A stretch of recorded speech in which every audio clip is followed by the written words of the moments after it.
Vamos ver que tinha 10% de umidade só. Nossa. Vamos lá, galera. Vamos lá, né? Agora você já chegou aí, vamos lá. Já que você mandou, vamos lá. Vamos nessa.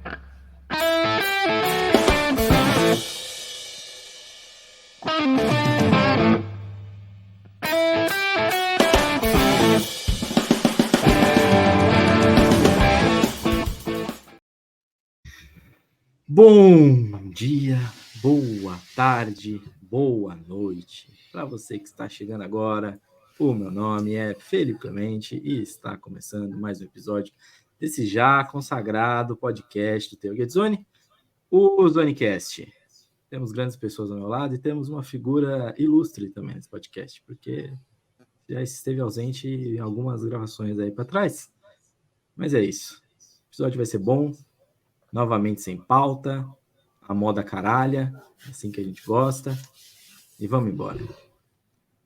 Boa noite, Fernandão. Você tá bem? Fala, meu patrãozinho, Luquiba, mestre Eric de volta. Sempre muito bom estar com todos vocês aqui. Sempre muito bom estar com todo mundo que vê e ouve a gente no Zonecast. Tô satisfeito. Essa semana eu comprei os ingressos para os eventos que eu quero participar lá nos Jogos Pan-Americanos de Santiago, no Chile 2023, embora não tenha conseguido comprar todos os ingressos que eu gostaria, para as competições que eu gostaria, principalmente para as finais, porque absolutamente todos os ingressos de finais foram vendidos em 6 horas quando se abriu o processo de vendas lá no finalzinho do mês passado. Então, tragicamente, tentei comprar o ingresso para a final do beisebol, mas só consegui para a medalha de bronze. Vamos em frente. O importante é que o Tailgate Zone vai estar lá fazendo a cobertura. Natanzinho e mestre Felipe estarão lá e vai ser gostoso, vai ser bom. É exatamente isso. Mas eu tenho fé que abrirão novos lotes aí mais próximo do evento lá. Vamos ver o que acontece. E aí, Luquiba, boa noite. Você tá bem? Cara, eu tô ótimo. Tem a minha companhia aqui de volta do meu lado, né? Era solidão aqui embaixo, né? Faz frio aqui. Faz Mas frio tô bem. em Porto Alegre toda Faz noite. demais. Mas tô bem, aí tinha uns perrengues aí de última hora, mas graças a Deus deu tudo certo e vamos aí para aquela nossa resenha sem pauta. É isso aí, eu consegui meter um Fresno aqui no meio da fala também, do Faz Frio em Porto Alegre toda noite. Caralho, essa música dá pra cortar os pulsos ouvindo. É assim que tu vai me introduzir. Assim que tu vai me introduzir, porra. Puta que pariu. À beira da morte, aqui, Eric. Eu sei que tá meio acabadinha a lata e tal. Ai, meu Deus do céu. Essa lata tá ótima. Essa lata é muito da boa, entendeu? Tá todo mundo monocromático hoje também, né? Quem não tá vendo essas caras nossas lindas, tá todo mundo monocromático, né? Cores sóbrias. Mas bom demais estar aqui com os amigos de volta, bater um papo, dar umas risadas e falar mal das pessoas, falar pelas costas, falar pela frente. É só alegria. É no amor, é só no amor. Inclusive a minha é uma cinza, relembrando os anos 90, 80. Aí, ó. Caverna do Dragão. Caverna do Dragão. É isso aí. Fui trabalhar de Caverna do Dragão.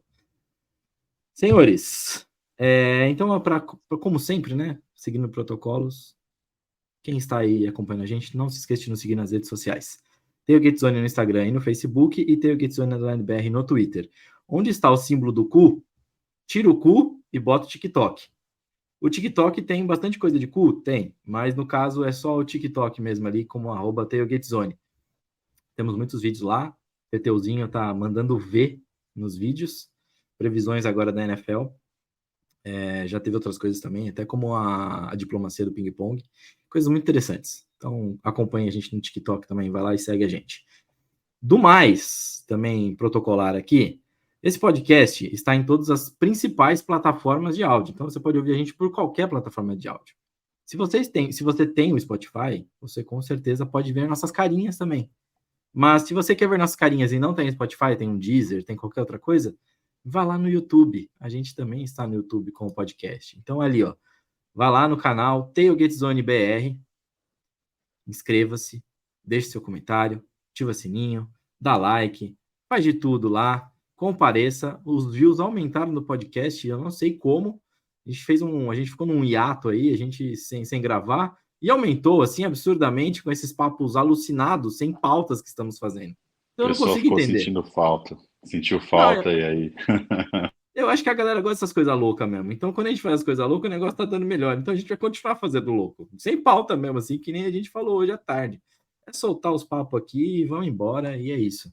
Só no amor e só na loucura. É isso. Digno de quem tá puxando aqui, que é maluco totalmente. Mas é isso.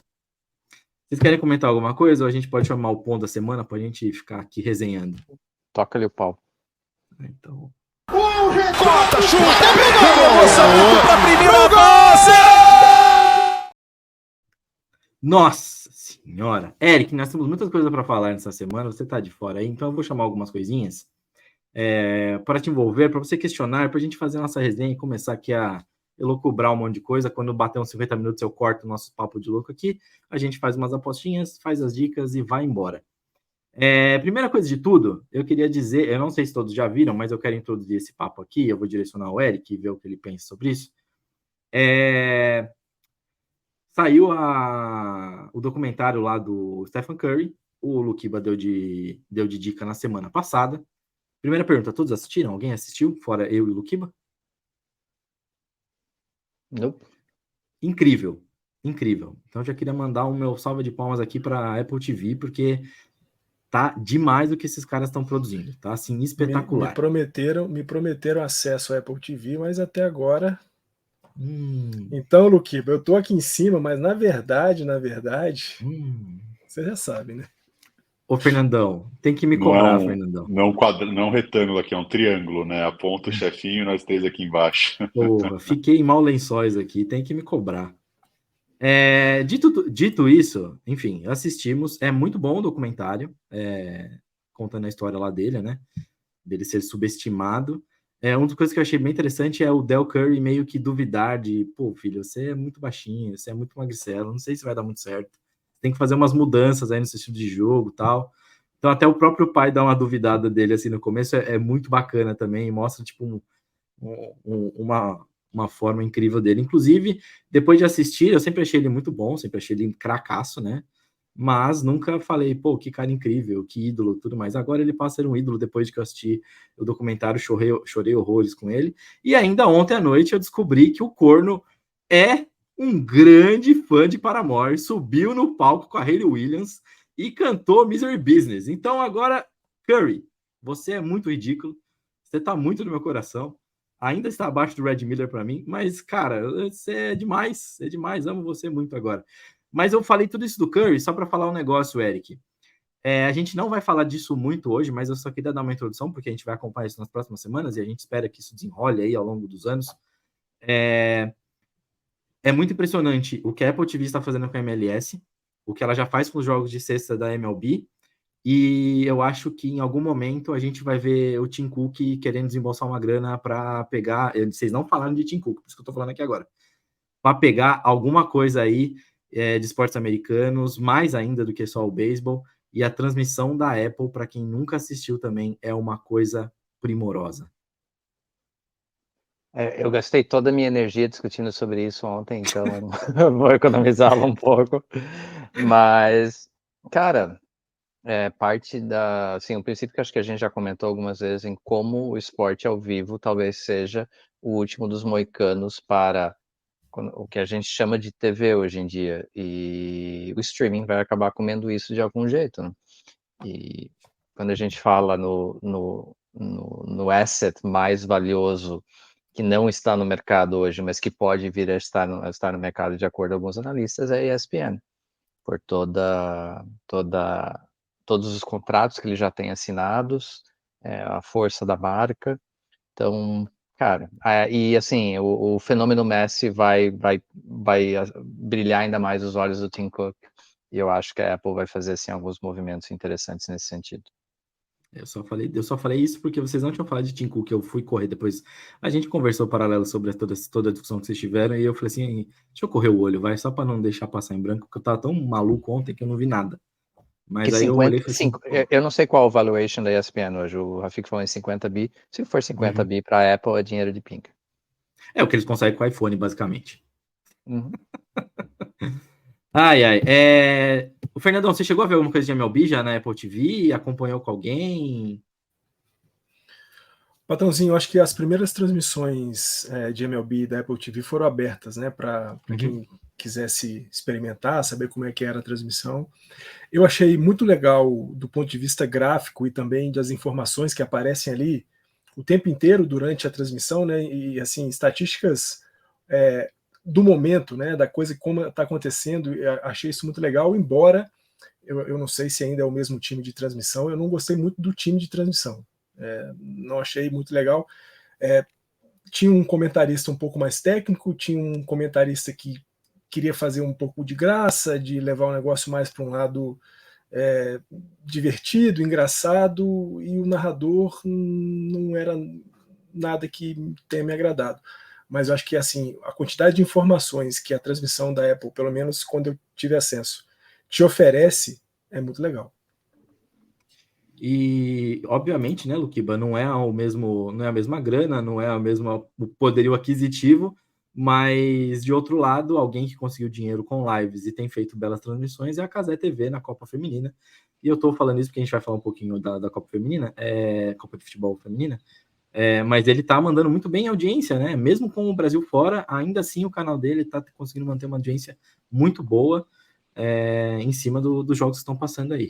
Inclusive Suécia e Estados Unidos, que foi do caralho.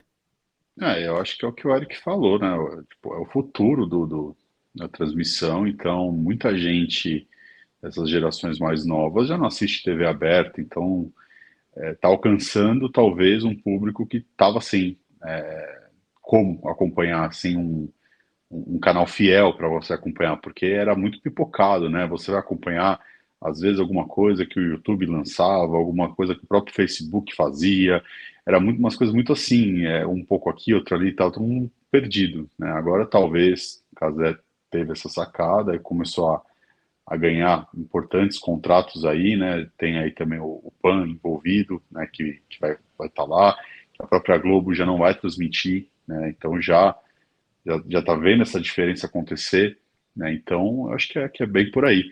Eu só acho engraçado o Fernandão reclamar, né, de transmissão, de repórter, né, de comentário.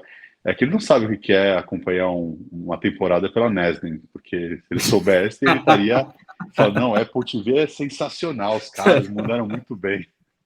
Pra ouvir verdades. Para quem não sabe, a NES é a New England Sports Network, que é a que transmite todos os times lá de Boston em regiões ali, né? Então, é clubista pra cacete também, né, Luquiba? Não, é horrível, é horrível. A maior cagada da vida deles foi ter mandado o Orcilo embora, que eu acho que era o único ponto bom que a gente tinha. Não que o que entrou no lugar fosse ruim, mas o Orcilo pelo menos conseguia segurar um pouco, né? Ele com o Remy, às vezes, o Remy devagava demais ali, começava a fazer as palhaçadas dele, aí no meio do jogo, os caras começavam a entrevistar alguém, e, tipo, foda-se o jogo. Aquela história assim, eu conversando com você, de repente, olhava assim, home run for Red Sox, legal. E aí continuava batendo papo como se, tipo, o pano de fundo não fosse o jogo. Então, é bem complicado e a Apple TV tá de parabéns aí por não fazer igual a Nestlé. Em outras palavras, a Nesen é o TDAH da MLB. Eu ia falar que é o Rock Go. Porque pelo menos é nostálgico, entendeu? O Rock Go era essa pegada também, pô. Maravilhoso. Sai um gol ali. Mais o esperma de golfinho em pó aqui. Funerária 2 irmãos, antes eram 3. Tipo, coisas maravilhosas desse tipo aí. Pô, a gente tem que falar do Kevin Brown aí, né? Peraí, agora eu não sei, eu me perdi agora. Vocês estão querendo falar sobre a discussão que teve de locutores. Isso, já que a gente pegou a questão de transmissão. Cara, você fodeu comigo. Era esse o ponto. A gente já vai pegando os ganchos e já vai fazendo. Mas esse que é o bom. Porque o Fernandão reclamou de transmissão, eu falei assim, reclamou de transmissão, mas também tem gente tretando aí nos bastidores, né, Eric? Para quem não acompanhou essa semana, o Kevin Brown é faz parte da equipe de transmissão da emissora que cobre o Baltimore Orioles. E durante uma pré-transmissão antes do jogo, ele colocou simplesmente fatos que o Orioles fazia muito tempo que não tinha uma temporada positiva contra a Tampa, né? E os donos do Orioles não gostaram disso e simplesmente suspenderam o cara. E aí teve um outcry gigantesco de todo mundo, porque realmente, assim, ficou ridículo para os donos de Baltimore fazerem isso, sendo que o cara não deu uma opinião, o cara simplesmente relatou números. E tá todo mundo agora apoiando o Kevin Brown e pedindo ele de volta. E ele também é contratado pela ESPN, tá? Então eu acho que pro nome dele, querendo ou não, isso vai fazer bem. Se o Orioles mandar ele embora, alguém com certeza vai contratar. Mas o grande ponto é só como as pessoas estão sensíveis hoje em dia. Puta que o pariu. Tipo, tá, tu é um bilionário, dono de um time de beisebol. Alguém deu os números que teu time era horrível até esse ano. Just take it. E o que eu acho engraçado é que, assim, eu não tinha visto isso nada. Eu vi quando o Fernandão mandou, vamos falar disso? E aí eu, nessa minha partida, eu comecei a entender por que estavam falando sobre transmissão própria de time e que não sei o quê. Porque, ao mesmo tempo, Fernandão, tem redes que permitem uma crítica, pelo menos permitem uma crítica ao próprio time, né? Agora tem outras que acabam caindo nesses casos aí de milionário doentinho, né? O Patrãozinho, sabe o que mais me preocupou nessa suspensão do Kevin Brown? É até que ponto vai valer a pena dar uma informação? Até que ponto? Porque assim, foi o que o mestre Eric falou. O cara simplesmente disse o seguinte: que bom que os Orioles conseguiu vencer em 2023 o que não tinha conseguido vencer em 2 temporadas. Pronto. O que ele está dizendo? O time venceu mais em 2023 do que em 2 temporadas um time da divisão que ele já estava jogando fora de casa. Tem um histórico ruim jogando no Tropicana Field. Pronto. Acabou. É só isso. Ele não falou, nada, que time horroroso, vem aqui, vai pipocar. Certamente vai perder essa série, vai perder esse jogo. Não, ele só disse que o time conseguiu fazer em 1 ano o que não tinha conseguido fazer em 2 outros. E ponto final. E aí, essa que é a minha preocupação. Até que ponto a gente vai poder ver em grupos jornalísticos, em empresas, né, veículos de informação, valer a pena dar informação de fato. Porque a gente sabe, na MLB, nos esportes americanos de maneira geral, os times têm os seus grupos de mídia, né? O seu grupo de comentarista, narrador, repórteres que estão ali cobrindo no dia a dia. É claro que eu acredito que esses profissionais vivam numa linha bastante difícil entre uma crítica um pouquinho mais acerba em relação a um desempenho ou algum jogador e a fechar os olhos completamente para o que está acontecendo. Então esses caras têm que saber dosar muito bem o que eles estão fazendo, para não cair talvez numa esparrela de trazer para dentro do clube uma distração que não precisaria acontecer, mas ao mesmo tempo eles não podem deixar de dar informação. E o que o Kevin Brown fez foi só isso, ele passou informação e mais nada. E aí, assim, o cara, dono dos Orioles, bastante mimado, porque se ele não vai poder constatar esse tipo de coisa que é um fato, que são números, então não pode mais nada. Hoje um perfil no Twitter fez uma postagem muito legal, colocou um print da televisão norte-coreana e estava escrito assim: a gente vem aqui trazer informação de que os Orioles conseguiram com a vitória de ontem a sua 273ª vitória consecutiva contra o Tampa Bay Rays no Tropicana Field. Traduz agora, por favor. Traduz o numeral aí, por favor. 273 vitórias consecutivas contra o Tampa Bay no Tropicana Field. Ou seja, você só quer isso então, só vale o que é bom. Então você esconde todo o resto e só dá a notícia que vale para poder convencer todo mundo que o seu time está beleza, que está tudo certo, está tudo a mil maravilhas. Então acho que é isso. Talvez a inspiração norte-coreana do dono lá dos Orioles tenha pegado um pouco mais forte nessa história toda. Ô, Luquiba, mas a gente não liga, né? Se quiserem contratar a gente para fazer essas coisas, a gente respeita na boa as regras, né? Nada, eu vou entrar com voadora no peito também. Você acha? Eu não esperava menos do que essa resposta, Luquiba. Não esperava menos. Demitido em 12 minutos. Não durava nem o primeiro at-bat ali, já entrava, já falaria alguma cornetada, pronto, já vinha ali, a câmera focal, de repente já apareceu outra pessoa ali na cadeira. Ah, pelo amor de Deus, né, cara? É muito sem noção isso. Ainda se o cara tivesse feito alguma crítica, ok, eu daria até para você entender, não que eu concorde.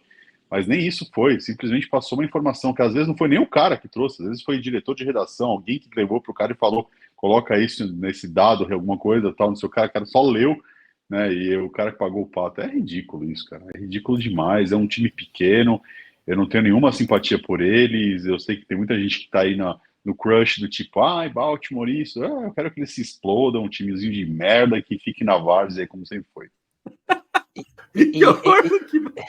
E eu não sei o Fernandão, que eu acho que quando eu vi, quando apareceu na minha timeline, apareceu assim, o Kevin Brown was suspended for this.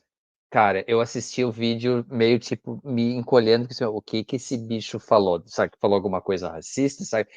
Eu passei gastei 1 minuto e meio da minha vida. Cara, tem alguma coisa errada, deixa eu voltar e assistir de novo. Daí... Aí você falou, não tô entendendo mais inglês, né? Aí isso, eu falei, porra, eu vou me demitir da Spark. Aí... O mestre, eu tive exatamente a mesma impressão, porque quando eu fui ouvir o que ele tinha falado, estava esperando que ele tivesse feito uma merda gigantesca, falado um absurdo completo.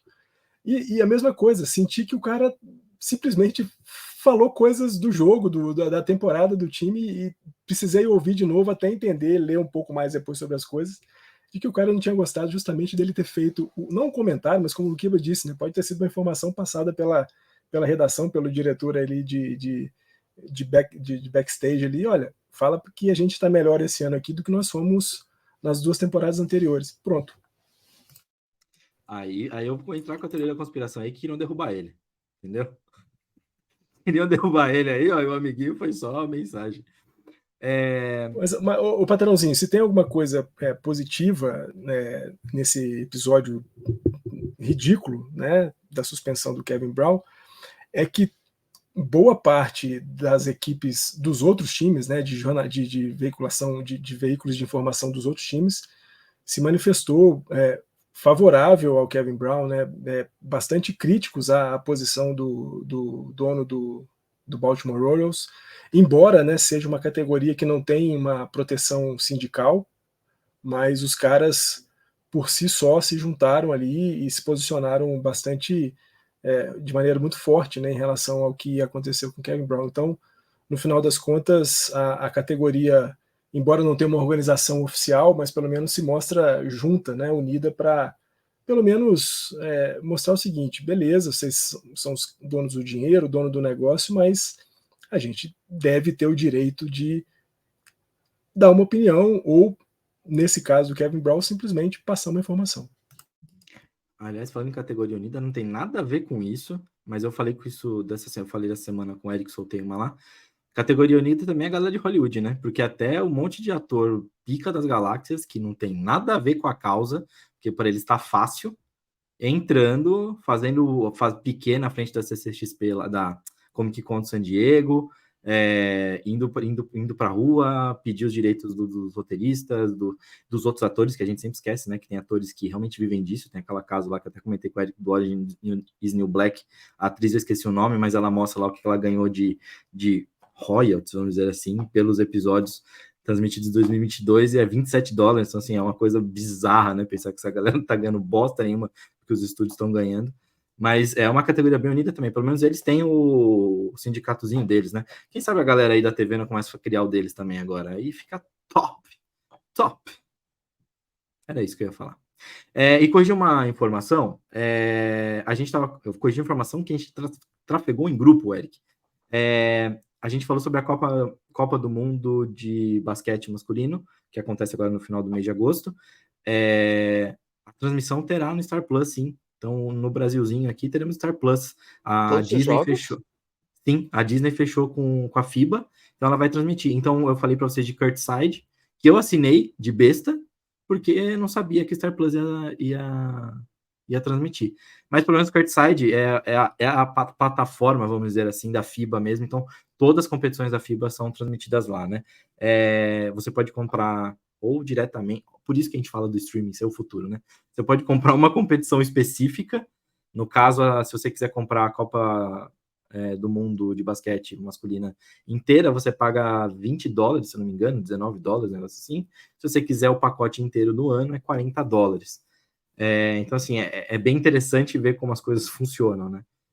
Mas beleza, era esse o último papo aqui para a gente fechar esse negócio de E, transmissão. patrãozinho, só para poder fechar aqui, desculpa, porque você falou isso aí e a gente está falando de TV, está falando de streaming e tudo mais. E vale lembrar que alguns episódios, meses atrás, nós falamos aqui do problema da BL Sports, né, do grupo que administra a BL Sports, né, o Sinclair, e o quanto que eles foram negativamente surpreendidos pela queda de assinaturas de TV a cabo nos Estados Unidos, o pessoal migrando muito para os serviços de streaming. Eu acho que isso é um caminho que não tem volta mais. Eu posso falar por mim, claro que eu não sou o exemplo do mundo inteiro, mas eu, por exemplo, larguei a TV a cabo para ficar somente com os serviços de streaming, só. Então, eu acho que essa é uma tendência. Aquela coisa, você tem lá um monte de canal de criança, um monte de canal de gente que faz comida, e eu assistia basicamente ESPN, um pouquinho do canal Curta, um pouquinho do canal Brasil e mais nada. Agora eu tenho isso tudo no serviço de streaming, não preciso ficar pagando R$350 como eu pagava antes para poder ter uma TV que eu via 5, 6 canais, mesmo tendo 300. Exatamente. É um belíssimo ponto. E também para quem quiser, esse assunto todo aí da Belis Sports está no nosso site. Tem uma matéria escrita sobre as RSNs, Regional Sports Networks, e a gente comenta esses números aí, tem bem descrito por lá.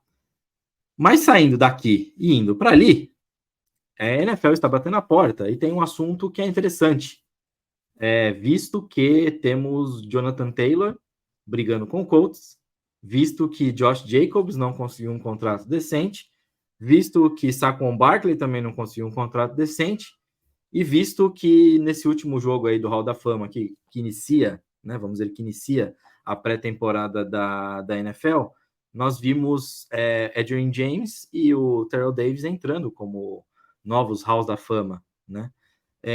E aí a pergunta que fica, uma análise que fica é, com essa desvalorização que o Luquiba já comentou nos podcasts para trás dos running backs, quanto isso afeta os próximos running backs no Hall da Fama?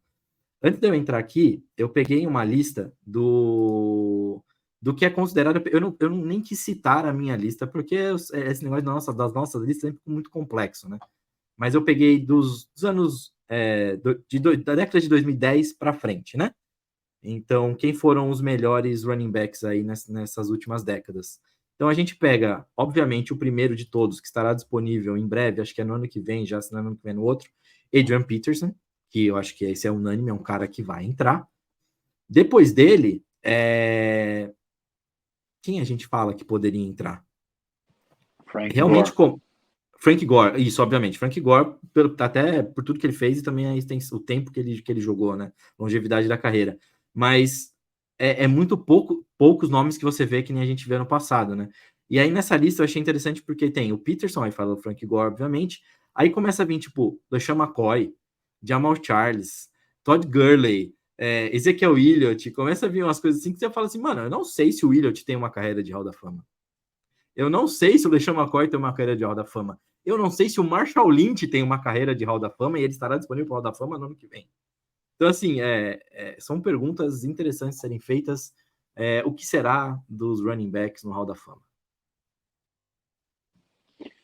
Eu acho que é a consequência, né, do que está acontecendo ali, dos salários, da forma que as franquias olham para um running back, do tipo, você é um cara que é totalmente trocável, substituível, e eu não vou pagar dinheiro por conta disso. É mais fácil eu draftar um running back ali de segunda, terceira rodada, garantir 3, 4 anos de contrato de calouro, e aí acaba o contrato, perdão, a gente coloca outro, como se fosse linha de produção.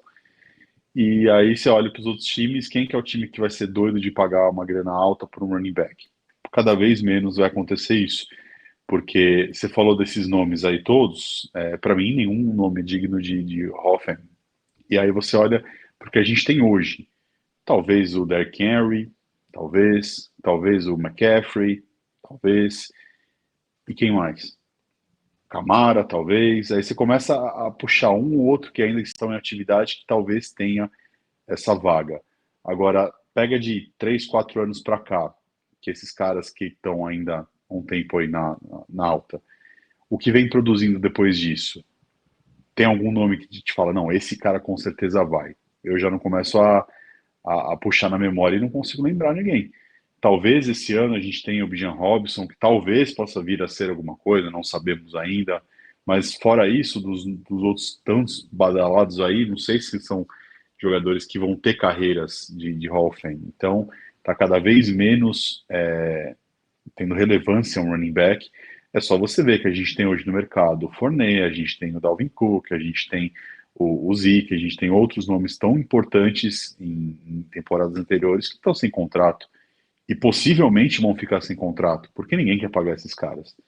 Então, ou eles aceitam um role player, alguma coisa do tipo, né, de você chegar e ter um trabalho específico para desempenhar, não ser o backhorse, que eles são, né, normalmente, ou os caras vão ficar uma temporada sem ter como jogar. Só vão jogar se tiver alguma lesão grave de algum desses jogadores que tem essa função. Então, eu já estava, né, lá atrás falando de preocupação, e essa é uma preocupação genuína, né, porque por mais incrível que a gente fala de futebol, né, a gente entenda que seja com o pé, running back praticamente foi quem carregou o piano aí, né, por muito tempo. Então, eu acho que é desmerecer a sua própria história. E é complicado, né, Eric? Porque a gente falou aí praticamente de uma geração de 20, 25 anos aí quase, e a gente fala poucos nomes que realmente se destacam. E talvez, obviamente, não. O jogo mudou. Basicamente é isso. O jogo mudou. Tu roubou minhas palavras. É que enquanto o Luquiba estava falando, na minha cabeça eu fiquei pensando, a gente quase pode usar a mesma lógica com os pivôs na NBA, né? Quase. Porra. Porque o esporte mudou, né? O esporte virou Exato. o NBA virou um esporte periférico e a função do pivô como centro das atenções diminuiu e aí acaba diminuindo performance, acaba diminuindo a probabilidade de entrar no Hall da Fama. A lógica é a mesma, né? Virou um passing league, então o Sunday não é fantasy football, né? Então, por mais que a gente queira, que a gente ainda valoriza no fantasy a função do running back como pontuação nossa e define ligas, que tem os TDs ainda lá de vez em quando, mas o Luquiba matou a charada quando ele falou, tipo, é substituível, né? É fácil, a performance é facilmente substituível. Então, Dalvin Cook é um craque? Mas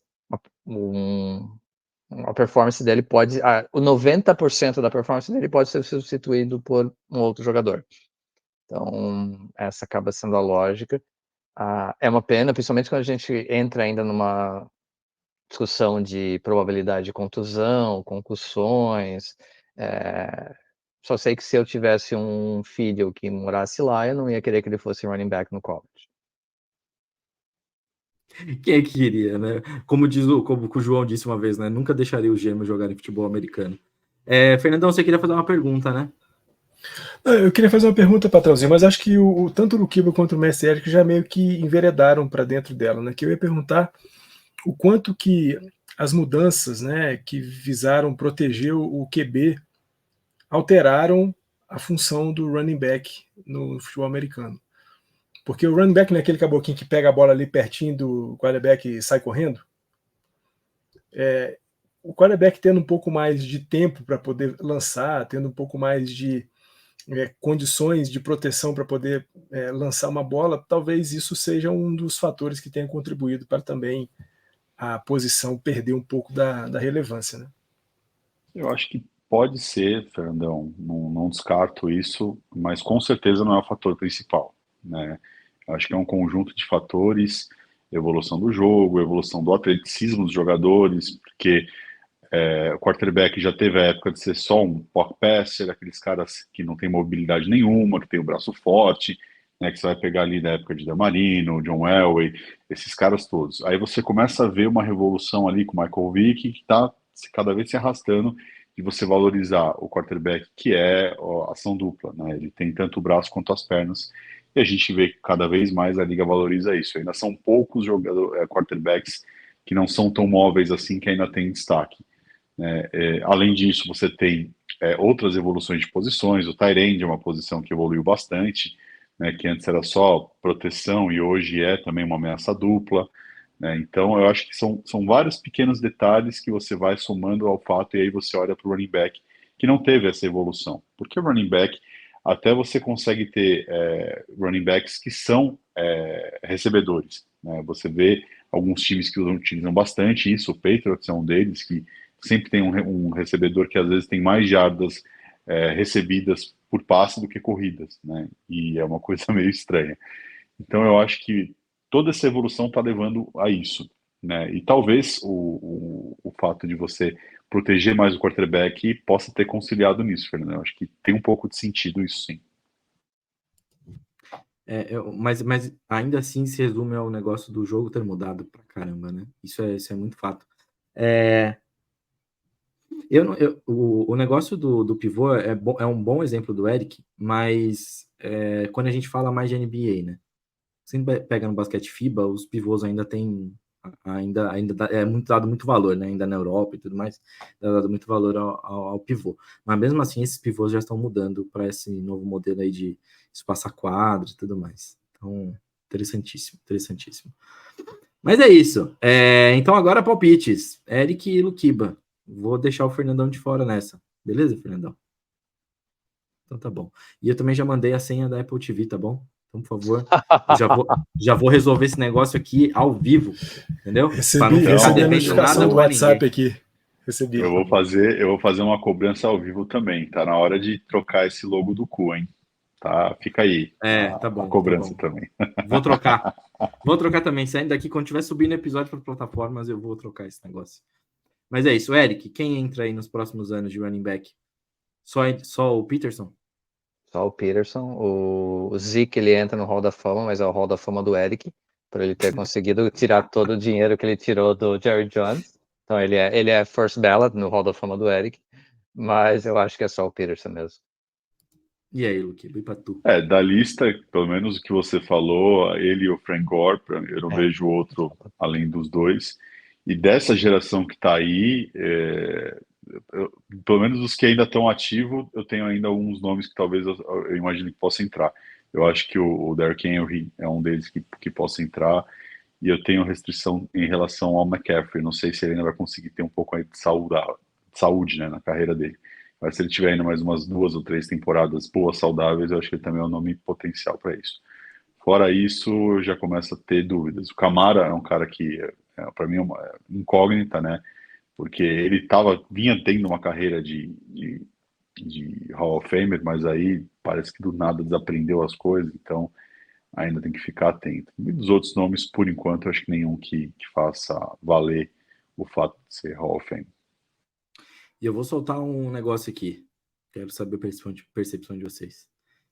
Se o Russell Wilson não passa aquela bola na linha de uma jarda e dá na mão do Marshall Lynch, talvez com 2 títulos de Super Bowl, talvez ele pudesse entrar no Hall da Fama. Porque ele teve um ápice muito foda, né? Então, o problema do Marshall Lynch é que, assim, todo mundo vai lembrar do Marshall Lynch 1 ou 2 temporadas fodas que ele teve no Seattle. E a carreira dele não se resume a isso. Ele teve muitas temporadas irrelevantes, né? Então, assim, para mim, eu acho que nem aquele Super Bowl eu colocaria ele lá, ok? Eu acho que ele é um cara que você ter uma ou outra temporada fantástica e aí isso não é momento suficiente para você cravar que é Hall of Fame. Para mim, Hall of Fame você tem que premiar a consistência na carreira, não, né, o brilhantismo de uma ou outra temporada. Por isso que tem vários nomes aí atuais que eu fico em dúvida em pensar se você vai falar que esses caras são. É a mesma coisa quando a gente vai falar de recebedor, né? O que você vai pesar como um Hall of Fame? O cara que tem estatísticas ou o cara que teve impacto no jogo? Na minha opinião, como torcedor do Patriots, o Edelman é um cara que deveria ser Hall of Famer. Aí muita gente que não acompanha vai falar, pô, esse cara é louco. Mas ver o que ele fez na carreira dele inteira, para mim, eu acho que é digno disso. Mas aí você acaba banalizando o que é um Hall of Fame. Então eu acho que se já é difícil a gente discutir posições que tem opções há bastante, né? E você pega running back, cada vez menos tem opção, então acho que é mais complicado mesmo. Tá de acordo, tá de acordo, né, Eric? Senti Total. aqui pela... É isso aí, Luquiba mandou bem. O Marshall Lynch, na verdade, trazendo para a década de 90 musical, ele é o Google Dolls, ele é um One Hit Wonder. Se ele tivesse ganho o Super Bowl, ele teria sido os Spin Doctors, que seriam Two Hit Wonder. Mas nenhum dos dois vai pro Hall da Fama. É isso. Cara, eu tô pensando aqui que o Google Dolls realmente é só Iris, cara. É só essa porra. Tem uma galera por das exemplo, antigas que gosta das obras anteriores deles. Uns amigos meus foram assistir em São Paulo para ver o antigo, mas claro que eu peguei no pé com Iris, porque é só o que a galera pede, né? e também, mas Iris nem é por causa da música, é por causa do filme. Porque você assistir, você escutar ela separadinha... Tocou na rádio, tipo, na rádio 400 milhões de vezes. Isso é verdade, isso é bem verdade. Diferente do Matchbox 20. Não fala mal dos meus meninos de Orlando lá, cara. A banda foi boa nessa época. E o pessoal fala que é One Hit Wonder também, mas ela tem pelo menos umas 3 músicas que dá pra lembrar de cabeça. Não, o álbum é decente. O álbum é decente, a formação anterior deles, que era Orange Avenue, eu acho que era o nome da banda antes de virar Matchbox 20, o álbum também é decente. Não fala mal da única coisa boa que saiu de Orlando. O que eu gostei você, por exemplo, também. Da opinião do patrãozinho em relação aí à banda que o Eric tanto gosta, é que ele foi uma opinião muito indústria cultural, né? Não tem só uma, tem 3. Que é isso? Uma só não, tem 3, pô. Não é assim, não tem uma, não tem umas 50, não tem uma, tem 3. Então não vem falar que os caras só têm um sucesso, não, porque eles têm 3. É isso aí, exatamente. Eu tô de acordo. Essa é a discussão que eu escuto todo dia em casa quando a Joyce quer falar de Hanson. Não, mas Hanson também é One Hit Wonder.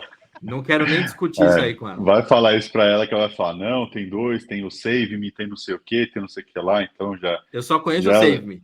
Tem outra fora Save Me? Tem, um Bop, colocaram eles no mercado, e aí começam outras coisas. Mas isso nem é música. Brincadeira. Então, mas aí é aquela discussão que você, nem vale a pena você discutir, que o tempo que você vai, né, pra falar a respeito disso não compensa, não justifica. Já que virou a putaria... Os caras colocaram a onomatopeia no mundo, né? Imagina só. Pô, mas essa coisa de discussão, já que vamos jogar música aqui no meio, a discussão conversa que tava tendo com a Bia outro dia no carro era qual dos artistas que morreu cedo teria uma longa carreira baseado no que a gente conhece de comportamento e produção. A minha defesa é Jimi Hendrix, a quantidade que ele produziu, a qualidade que ele produziu até os 27, e o gênio musical que ele era, eu acho que ele teria uma carreira longa. O Jim Morrison, por mais que eu ame The Doors, era um maluco que ia fazer merda de qualquer... Se não morresse aos 27, ia morrer aos 28, ia morrer aos 29, ia morrer aos 30. Que havia a mesma tese do Kurt Cobain. Eu também acho que se ele morresse aos 27, ia morrer aos 29, alguma coisa assim. A Janis Joplin, você pode defender a questão da voz, que ela poderia ser uma intérprete ainda por muitos anos, mas de produção mesmo, eu sou Team Jimi Hendrix.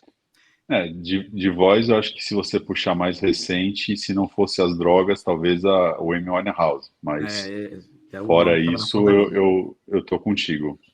Eu acho que Jimi Hendrix, eu acho que é o único, talvez, que poderia ter uma carreira aí muito brilhante. Não que ele já não teve, né? Mas poderia ser muito mais. É que não foi com 27. Embora eu acredite que o Jimi Hendrix ele pudesse ter sim uma carreira longeva, no entanto, muito nichada. Eu não sei se ele teria um sucesso retumbante como ele teve durante a década de 60, 70 e tudo mais. Então acho que seria muito de nicho, meio que... Eu não sei se eu poderia falar isso, mas vou falar, mesmo correndo risco de pecar gravemente, tipo Bob Dylan, por exemplo, que é um cara que muita gente gosta, mas é muito pequeno em relação ao artista brilhante que ele é. Eu acho que o Jimi Hendrix ficaria mais ou menos nessa casa. O que eu ia falar é que não é 27, mas para mim bom, é igual o que o Luquiba falou de Hanson aí, pode entrar num negócio que não vale a pena discutir, mas é o Chester do Linkin Park, né? Beleza. É um cara que acabou, que poderia continuar produzindo muito ainda, mas o negócio é uma é uma perda que mexe muito comigo ainda, do jeito como foi, e saber, e depois de ouvir os relatos da galera, né, e saber como que foi, e que a galera tinha noção que poderia dar alguma merda ali, e ninguém teve mais saco pra, tipo, abraçar o cara e falar, vamos tentar resolver essa merda. E patrãozinho, não sei se vocês conhecem e gostam, mas o primeiro cara do Clube dos 27 foi o Robert Johnson, bluesman. Esse sim teria uma carreira simplesmente espetacular, porque o cara fez um disco, 29 músicas, e é simplesmente extraordinário o que o Robert Johnson fez. Mas esse sim, esse faz muita falta, inclusive não é uma dica tradicional aqui do nosso podcast, mas tem um pequenino documentário na Netflix sobre o Robert Johnson, que deve ser assistido por absolutamente todo mundo. E quem tem serviço de streaming de música deve ouvir Robert Johnson, porque o cara é simplesmente fenomenal. Fenomenal. Eu não tinha dica, então já fica a dica do Fernandão. Não. A gente vai arrumar outra dica até o final, mas essa aí já vai estar lá também, tá? Mas beleza, já que virou um TDAH show, agora deixa eu voltar aqui pro ritmo do bagulho. Eric, a gente vai falar de 2 Copas do Mundo, tá? Uma que a gente vai falar agora e uma que a gente vai jogar para falar nas apostas. Então, Copa do Mundo de basquete, estamos a 15 dias dela, né? Como a gente já falou rapidamente. Eu queria trazer um papo rapidinho aqui, que eu já falei com você e com o Henriqueta, mas eu acho que desse grupo a gente não conversou ainda. O time dos Estados Unidos é um time que a maioria é molecada e que não é um time A de NBA, se a gente for ver. Com certeza não é um time A de NBA para ninguém. Mas é um time muito bom. E eu acho que esse tipo de reação que eu estou vendo alguns terem de que o time não passa nem das quartas de final é muito pesado. É um time que tem muito talento e talvez prove-se que, como a galera não dá atenção para mercados pequenos na NBA, vai ser interessante ver esse time dos Estados Unidos jogando com o Pop. Tem o Kerr ali também. E você falou um ponto muito interessante. Vai ser legal quando tiver num small ball ver o Banchero de 5, cara. Vai ser muito divertido. Eu vi um bom pedaço do jogo contra Porto Rico. Essa foi a parte que, claro, como torcedor do Magic, me chamou a atenção, e somente porque o Banchero, sei lá, é o 10 ou 11 desse grupo, então achar essa função dele como pivô reserva, como número 5, mas alguém que pode levar a bola para a quadra, alguém que pode armar e ser o 5, vai ser muito interessante, vai ser muito bom para a formação dele. Um cara que me chamou muito a atenção nesse primeiro jogo foi o Triple J, a presença fantástica como 5. Acho que ele vai ter uma Copa do Mundo gigantesca. E eu olhando o jogo me dava mais raiva ainda, porque que nenhum time fez o Lakers pagar mais pelo Austin Reeves. Esse é um negócio que eu ainda não consigo entender. Por que ninguém deu um Eric, offer sheet? A questão é, o Lakers pagou o máximo que tinha disponível no mercado. Não tinha como dar mais do que isso, você entendeu? Mas eles poderiam fazer um match para uma outra proposta. E assim, eu entendo, mas ninguém, pelo tempo de serviço, números, tal, tem todas as regras salariais. O Lakers ofereceu, teoricamente, o max deal para ele, você entendeu? Que o Lakers poderia oferecer, Luquiba. Isso tem que cuidar bastante. Que o Lakers poderia oferecer. Sim. O Magic poderia oferecer 4 anos, 80 milhões. Poderia. Não, sim, e aí o Lakers poderia fazer o match. Então você carregaria o cap do Lakers mais. Nenhum time teve a inteligência de dizer sim. Não é questão de inteligência, que eu acho que nenhum time pensou, esse cara vale tudo isso para você fazer, você entendeu? Porque é um cara que, assim, querendo ou não, a gente fala de Reeves há quanto tempo? Uma temporada. Isso. E aí muitos times vão falar, eu vou dar um contrato desse de 4 anos, 80 milhões para um cara que tem uma temporada que apareceu. Eu acho que é mais essa pegada. Por isso que o Lakers chegou para ele e falou, fique à vontade de procurar, nós iremos oferecer para você a nossa melhor oferta, que é a melhor oferta. Ele já se sentiu, tipo, os caras estão me oferecendo a melhor oferta, então para que eu vou correr atrás, né, de talvez 5 milhões a mais, 10 milhões a mais, 15 milhões a mais. Então eu acho que foi uma coisa que muito conversa entre os dois, né? O time quis ele de volta e ele quis voltar para o time. Então eu acho que não é que a NBA pecou em não, né, abordar esse cara. Eu acho que o próprio cara não estava interessado em testar o mercado. Eu acho que para ele estava interessante, estava confortável. Eu quero crescer aqui, a casa do Kobe, a casa de não sei quem lá. Eu acho que é mais nesse sentido. É que a minha leitura é que o Lakers, por causa da situação de cap deles, faria o match de qualquer oferta que fosse feita.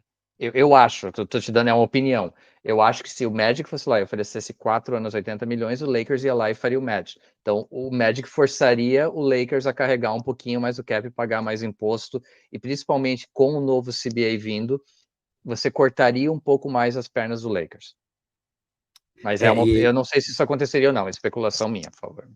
E essa visão é legal, e eu acho que a ideia do Eric também é a questão do apostar. Tudo bem, eu entendo o que eu falou, o cara apareceu uma temporada. É a mesma coisa que pagaram no Struz agora também, que foi um absurdo. É um absurdo que pagaram no Struz. Mas eu acho que existe uma diferença entre o Struz e o Reeves. Pois é. Mas falando em pessoas que despontaram nesse jogo aí de Porto Rico também, Eric, Haliburton, 12 assistências, 1 turnover. 17 assistências de todo o resto do time, 10 turnovers. Meu menino é muito bom. Fala aí, Fernando. Talk your shit, boss. Talk your shit. Fala aí, Fernandão. Eu acho que é muito interessante ver como é que esses caras vão reagir ao basquete FIBA, né? Eu acho que é muito mais do que se a seleção americana vai ser competitiva, se vai passar ou não das quartas de final, se vai ser uma seleção capaz de topar com times como Sérvia, como a própria Grécia, Espanha, França, Eslovênia. Eu acho que está muito mais na adaptação dos caras ao estilo de basquete FIBA do que propriamente a qualidade do time. Vocês falaram 3 nomes aí que você não pode passar 3 caras ruins. Não, nós estamos falando de 3 futuros da NBA, possivelmente. Nós estamos falando assim, o Luquiba e o Eric acabaram de ter uma conversa aqui agora sobre o Austin Reeves. Por que não pagar mais por ele? Por que não obrigar o Lakers a fazer um esforço ainda maior para tê-lo? Se você está falando que a NBA poderia ter brigado um pouco mais com esse cara e que se brigasse, os Lakers poderiam pagar para ver, nós estamos falando de um cara que tem muito talento, né? Nós estamos falando de um cara do Memphis Grizzlies que tem muito talento, de uma peça fundamental para o time do Orlando Magic, que é o Banchero. Então, assim, talento não vai faltar para esse time, não falta para esse time. Eu acho que o grande lance é ver o quanto que eles vão ser capazes de se adaptar às regras de FIBA e aí sim juntar a adaptação com esse talento para poder competir. Mas quando a gente olha essa dificuldade de adaptação e o fato de essa não ser uma seleção com jogadores é ruim falar isso, mas de primeira linha da NBA, é claro que a gente não pode colocar os Estados Unidos como um favorito diante de algumas seleções europeias que são mais fortes, mais adaptadas e que também tem tanto talento quanto essa seleção específica dos Estados Unidos. Eu também não acho que é o favorito, mas eu acho que pelo menos essa seleção chega na semifinal. Até porque o cruzamento dela no começo é muito fácil. Provavelmente a seleção mais difícil que ela vai enfrentar é realmente a Grécia, e a segunda mais forte é Montenegro. Então, assim, é bizarro a facilidade que os Estados Unidos têm no começo. Então, talvez quando eles forem pegar lá um Doncic, aí vai encrespar. Até porque a seleção da Eslovênia é muito top e pouco se fala dela. Pouco se fala não, né? Mas enfim. E o moleque tá fino. Tá fino e com aquela bunda gigante, maravilhosa e gostosa. Ansioso para ver isso. Olha, eu entendo que não é o time A nem o time B dos Estados Unidos. Eu acho que é o time C ou D, talvez, se você for pensar em composições de elenco, né? Mas eu também entendo muito a preocupação que o Fernandão traz sobre o basquete FIBA, que eu acho que é isso que sempre atrapalhou quando os Estados Unidos não jogou com o seu time A, né? Porque quando você está com o time A, o talento acaba superando essas barreiras e dificuldades que você tem de praticamente ser um outro tipo de jogo. Agora, quando não é o time A, aí você já começa a pegar um pouco mais a parte técnica e a parte tática, aliás. Só que eu acho que para mim o grande fator aí de você estar mesclando essa juventude boa, potencial, com o Popovich. Eu acho que se não fosse o Popovich ali, talvez eu teria receios maiores de falar, não, beleza, então esse time realmente não vai dar liga, mas se tem um cara que vai saber extrair essa garotada toda, pôr para jogar, saber jogar e conseguir fazer um time decente, eu acho que é esse cara Popovich. Então, eu acho que por isso eu tô um pouco mais otimista quanto a grande parte da imprensa que acha que não vai cair, aliás, que vai cair cedo, né? Eu acho que é uma seleção que pode brigar por título com certeza. Eu não vejo tanta força em outras seleções como estão vendo. Porque você tem uma estrela ou duas estrelas jogando, isso não quer dizer que a seleção inteira vai conseguir segurar o piano. São poucas seleções que conseguem isso. Eu acho que eu vejo os Estados Unidos como um dos favoritos, sim. Eu não estou menosprezando esse time, não. E assim, você falou do Pop, mas toda a comissão, né? A gente tem basicamente uma comissão inteira ali de Golden State Warriors junto com o Pop, né? E é isso. E, cara, eu tô empolgado com essa Copa do Mundo de basquete. Tô muito empolgado, mas eu quero ver os Estados Unidos campeão com o Haliburton MVP do bagulho, entendeu? É isso que eu quero ver. Mas é isso. A gente vai sair aqui dessa Copa do Mundo de basquete. As vendas da Kiko vão cair vertiginosamente durante a Copa do Mundo, né? Ai, meu Deus do céu. Enfim, vamos sair de uma Copa do Mundo e a gente vai para outro quadro que a gente não faz tempo para falar de uma outra Copa do Mundo. Show me the money! Derek, you better yell! Show me the money! Garanto que eu estava com saudade de apostar, Eric. E aí vai falar de Copa do Mundo feminina.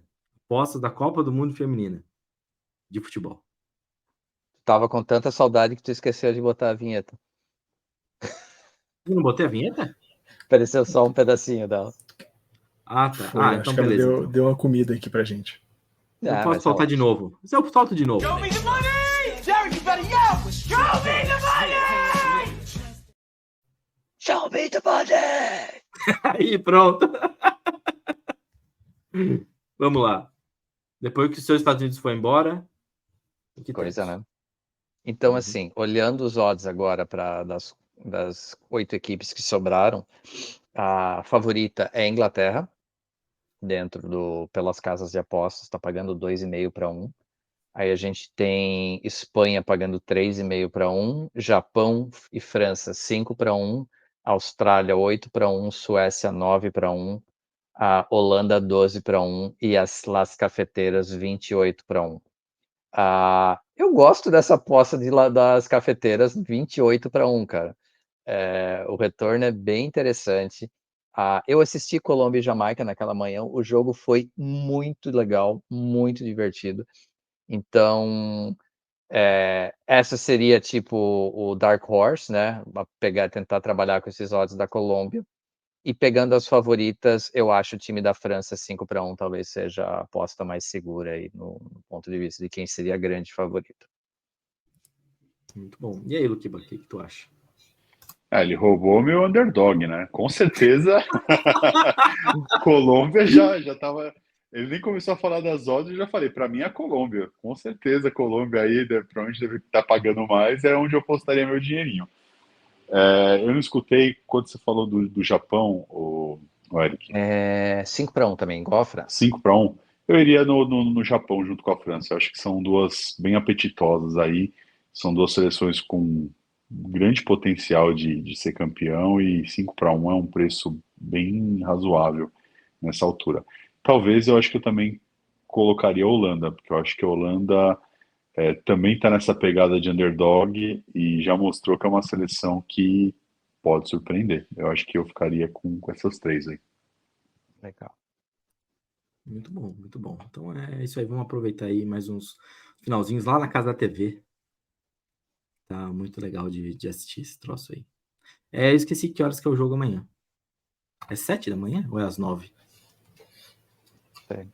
No jogo amanhã, Holanda e Espanha às 10 da noite. 10 da noite. Beleza. Isso. Muito obrigado, Fernando. Não, peraí, 10 da noite hoje, então. Não. De amanhã mesmo. Tá bom. De amanhã, hoje, para quem estiver ouvindo a gente na quinta-feira. De fato. Tá. Hoje, quarta-feira, quando a gente está gravando, não. Nessa quinta às 10 da noite, é o primeiro jogo das quartas de final. Deixa eu só dar um pitaquinho aí que não é de aposta, mas me surpreende bastante a Inglaterra como favorita, porque para quem está acompanhando a Copa do Mundo, está vendo uma seleção inglesa embora campeã europeia, muita dificuldade para poder vencer seus jogos. Eu se fosse para apostar em um que está ali perto do favoritismo, eu iria com o Japão, e se fosse para ter uma zebrinha possível, Holanda seria a minha zebra possível. Gostei também.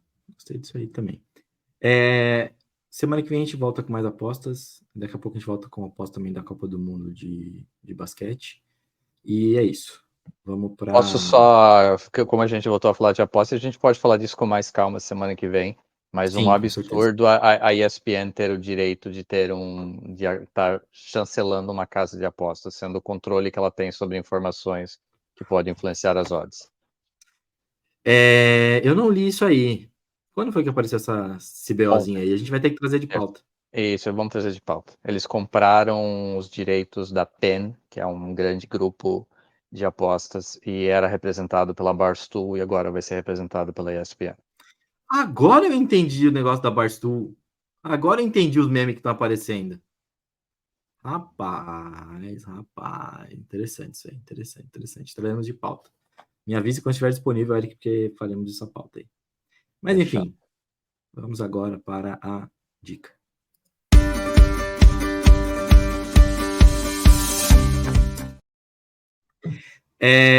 Vamos lá.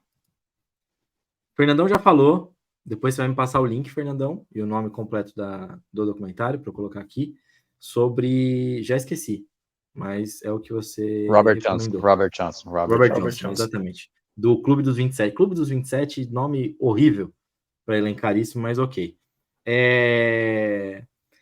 Beleza. Então esse me passa depois, esse já está dentro.